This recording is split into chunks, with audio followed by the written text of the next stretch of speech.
Bella Grace was 1 day past her due date, and that meant if she didn't have her babies within 24 hours, my vet was going to perform a C-section to take out the puppies. And I really didn't want that to happen, as it could cause a lot of problems. Number one, she might not bond with the puppies because she wouldn't have birthed them naturally.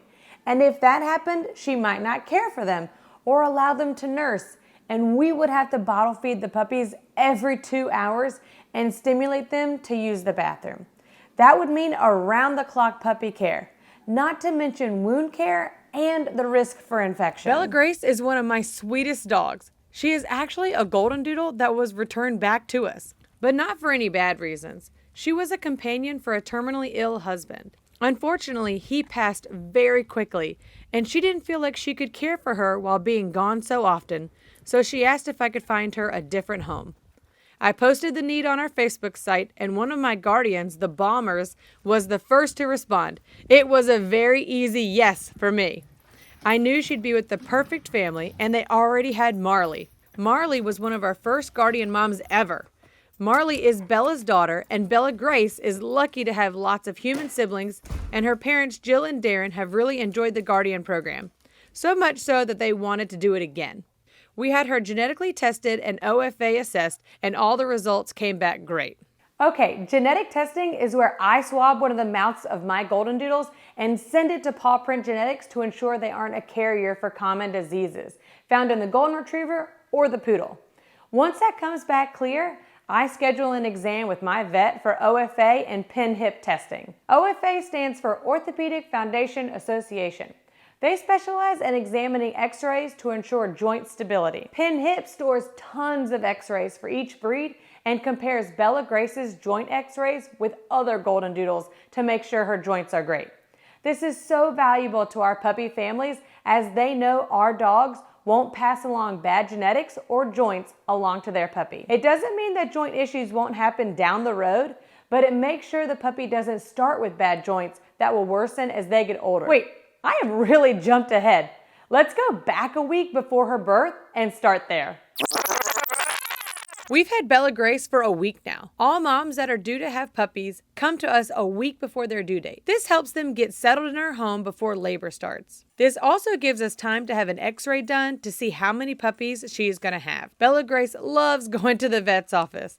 There is an unlimited number of cuddles and petting from all of the staff. When they took her back for the x-ray, she happily went with them. I was so excited, the vet saw 6 puppies on the x-ray. Another reason why we have mom dogs come to us is to schedule a grooming session if needed. Lucky for us, she didn't need a grooming. She had just gotten her short summer haircut. At night, when I have a mom that is close to having puppies, they typically are content with being in one of our nurseries with a camera on during the evening. I use the camera app on my phone and place it right next to me on my bedside table. It's not the best sleep, but I don't want to miss anything. Bella Grace and some other moms don't like being in the area by themselves. They're used to sleeping in a room with a family member or even in their own bed. Once they have puppies, they're great by themselves, but until then, I want to keep them as comfortable as possible. So when we go to bed, I set up an area in the bathroom so I can hear any signs of labor, like digging or heavy panting. I take up the bath mats, the scale, and anything else that's on the floor. Then I use a baby gate to block them in the bathroom. This keeps them in a confined area where they can see me, but there isn't a chance for them to begin labor on our carpeted area upstairs. My first litter, I woke up to the sound of puppies underneath our bed. This bed is actually Abigail's now, but she doesn't know this story, so don't tell her. Bella always slept under there, and she hadn't shown any signs of labor the whole day. Let's just say it was a really interesting conversation when the carpet cleaner came over to clean up what looked like a crime scene under our bed.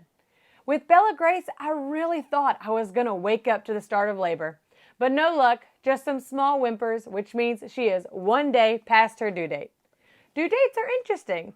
I calculate them by the first breeding and adding 63 days. It's still incredible to me that a dog's gestation, which is just a fancy word for pregnancy, is only 63 days. It's not an exact science because we don't know when the eggs were fertilized, but it gives us a great baseline. After breakfast the next morning, I decided to move into her nursery area and sit with her while we waited for puppies. Bella Grace started showing signs of nesting and beginning to see some labored breathing and trembles of her legs, which showed me her body was getting ready for labor. This was a great sign, as it made me less concerned that we were going to have to schedule a C-section. With the whimpering intensifying and what I affectionately call my Velcro dog, her favorite spot as she got closer to having contractions was right on top of me. Luckily, I have a camping chair with a back and some great shows to watch. She wasn't into my shows, but she loved me sitting in there and getting her belly rubbed. Within an hour of sitting together, her leg tremors turned to tail bobs, which is a big contraction for a dog. Any minute now, we are going to see the first puppy. Bella Grace's first puppy arrived at 10:14 a.m. Instantly, she started tending to it by licking the sack and breaking it open. I had a lot of confidence in Bella Grace since she's been a mom before. But that still doesn't stop me from vigorously rubbing the puppies and suctioning their mouths just to help clear the airway. It was amazing to watch the shift in her attitude from being a family pet to now being focused on caring for this sweet puppy. We have a beautiful baby girl. I love hearing her little voice. The second puppy came at 11:36 a.m. Bella Grace was trying to get comfortable in between her contractions. She would stand up and turn around and lay right beside me. I had to shift her legs away from me a couple of times because I really didn't want a puppy birthed on me. But with some comforting and a lot of rubs, she settled and was ready to have her second baby. It had a small white spot on its chest, and it was another beautiful girl. Bella Grace was cutting the umbilical cord of the second puppy and not giving it a chance to stop bleeding by continuing to lick and chew on the umbilical cord. So I used the hemostats to clamp the umbilical cord together. I was a little nervous that it wasn't going to stop bleeding. If I didn't see it stop bleeding after a couple minutes, I would have had to use unwaxed dental floss to tie it off. This stops the bleeding and allows the cord to heal. It's crazy to think about, but in the last 9 years of breeding Goldendoodles, I have never had to use this method. Fortunately, it stopped bleeding, and I put the puppy on the nipple to nurse. Bella Grace continued to try to clean the puppy, but I kept bringing her head back towards me and petting her until she relaxed. Seeing both puppies nursing and being so eager to go towards mom tells me they are strong and healthy. The third puppy came at 12:12 p.m. Bella Grace was again overzealous with the umbilical cord. There was a lot of blood, so I used the hemostats again. She was harder to keep away from cleaning the puppy this time, so I held it away from her in a towel for just a few minutes until I knew he was safe and the bleeding had stopped. He is really calm and content resting in my hands. I know she is just doing her instinctive behaviors, but I don't want to create more bleeding if I can prevent it. After he stopped bleeding, I placed him with the pack and he began to nurse. The fourth puppy came at 1:22 p.m. After seeing Bella Grace cutting the umbilical cord of the third puppy, I felt it would be better to cut the umbilical cord myself so she did not have the chance to unintentionally harm the puppy. When I cut it, I placed the hemostats to stop the bleeding. I left them on for about 5 minutes and noticed the bleeding had stopped. He was eager to nurse right away, and when I laid him down, he crawled over and joined the pack. Everyone is drying off, and it is so fun to start seeing their true coat color, a beautiful golden brown. The fifth puppy came at 1:34 p.m., only a couple of minutes after the fourth.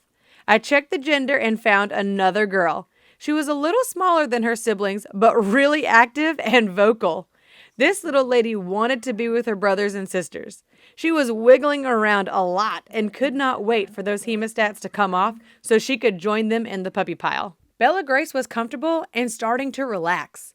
1 hour turned to 2, then 3, and then finally 4 hours. It was close to when our regular vet would be closing. I had given Bella Grace Oral Cal Plus every hour, which is elemental calcium and helps contractions, but nothing changed. I looked back at the x-ray and began to question if there were 6 puppies.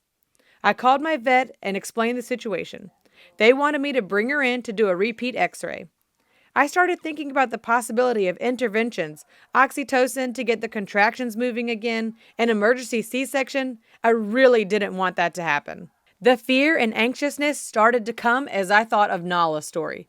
She was comfortable and resting after having 8 puppies, but the vet had counted 9. When we did her follow-up x-ray, it showed a puppy that was folded up in the birth canal and unable to come out on its own. We ended up with an emergency C-section for her. This always impacts my decision to be more cautious and get the image I need to have confidence that she is done having puppies. No one at the vet's office could tell that Bella Grace had just had puppies. She was so joyful and happy. With a quick x-ray, we found out that we did not have any more puppies coming, which meant that I was very joyful and happy. Sometimes the vets get the puppy count wrong. Sometimes it gives us an extra puppy, but today we just had one less. And our vet is right around the corner. So thankfully, we got Bella Grace back home quickly and reunited this perfect family of 5 mini Goldendoodles.